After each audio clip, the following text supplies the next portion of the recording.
Do you know what gender socialization is? I do. It is basically a set of norms for our expectations, social expectations for girls and boys, or male and female. Okay, have you ever seen it in the classroom when you were teaching here? I have. Teaching math, it's very, very evident. A lot of times, math and sciences are considered to be a male dominated field. So a lot of the application problems, a lot of the examples always relate to something male oriented. Very rarely do they do things that are female specific. Right. So you see it a lot. I see it a lot in the students as well. Did you ever do anything to enforce or prevent it? I do. I was a little bit lopsided in the sense that whenever I,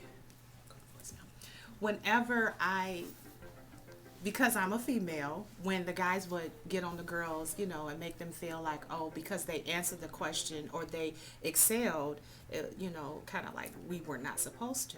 Right. So I'm like, well, what do you mean by that? Because I'm a woman, I'm not supposed to get the A on the test, or whatever the case may be. So it was a lot. It was difficult for some males to see females or see the girl students really do well in math, so they would do that whole boy-girl challenge thing. So I would try to squash it immediately. We always came out on top anyway, so it didn't matter. Gender socialization is the process of learning social expectations and attitudes associated with one sex.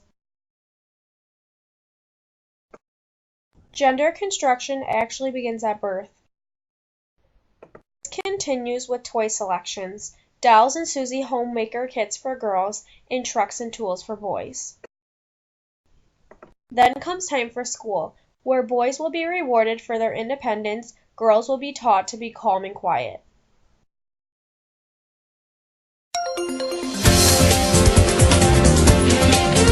School years, children have a strong sense of gender identity and gender role expectations.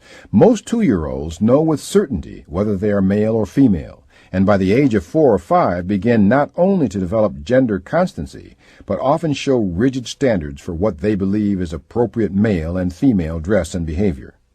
Can boys put on dresses? Do girls have short hair or long hair? Long hair. Are you a boy or a girl? A boy. Are you ever going to be a girl? No. What are boys like? Oh, I don't know. Are they different than girls?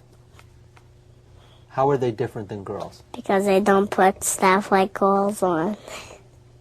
Boys don't put on girls' clothes? No. Can girls put on boys' clothes? No. Alexis, are you a boy or a girl? A girl. Are you ever going to be a boy? Mm-mm. Are you a boy or a girl? Boy. Are you ever going to be a girl? No. Boys are better than girls. Why? Because boys are stronger than the girls sometimes. What would happen if you put on a dress?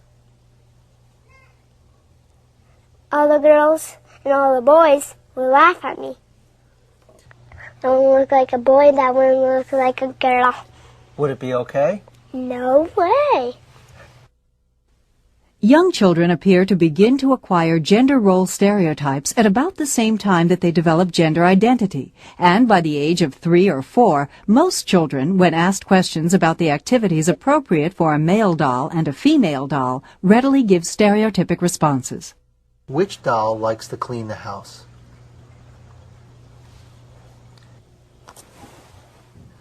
This one. Who takes care of the babies? This one. Who goes to work?